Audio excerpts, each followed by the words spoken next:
prezent prináša k vám ďalšiu časť Slaz Bratislava, Žinovskú časť, žiadna strásť.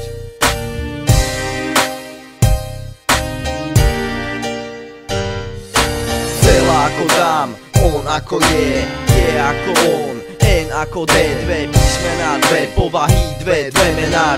Čo to znamená, čo to znamená? Čo to znamená, čo to znamená? Keď spojím dve písmená, čo to znamená? N a D, zas a znova, či chcem, či ne, je tu nová doba. Začínal som tu rap, stretol som prvýkrát, počas svojej cesty som zažíval prvý pád. Druhýkrát šlo to už lepšie, no príjmal som mnoho rád, tak toto už bolo mnohokrát. Presne tak, plynul čas, my sme mali väčší zámer a brali širší záber. My sme kladli hlas a kladli celé vety, slabiky, písmená, kladli celé bremená. Kurva, čo to znamená? Keď same sa zdali všetky tieto slova prázdne a nevnikali žiadne nové ružinovské básne, tak zobrili sme hlavu, zabudli sme na mená, jebali na slávu. Kurva, čo to znamená? Že svoj vlastný charakter má každý v sebe, ako náboj má v tele, preto pál v dobrom smere. Ako dám 02 ND, to je celé, preto DMV, že viem o čom hele. Celá ako dám, on ako je ako on, N ako D, dve písmená, dve povahy, dve mená.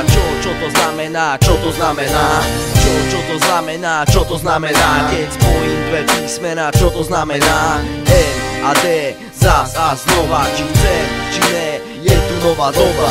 Kto tu je, kto tu je, my tu sme, on tu je kto tu je. HIP k tomu HOP k tomu O A N A J A E a ten uvedie aj tretiu slohu ako reakciu na tvoju vlohu. Ale začiatky sú už za nami, je to už rok, čo sme stáli za bránami. Uzavretý blok našej námahy s neznámymi tvárami, čo sa čudne dívali a nás čudne brávali. Také našich beatov a ma tak hlavy kývali, snívali. Vravím, že záviste skrývali, prívali, radosti zmývali, dávali ma pohľadom na kolená. Kurva, čo to znamená? Že ste zastratí sráči, nevyhratí hráči, nevyspatí spáči, prosím, nech sa páči.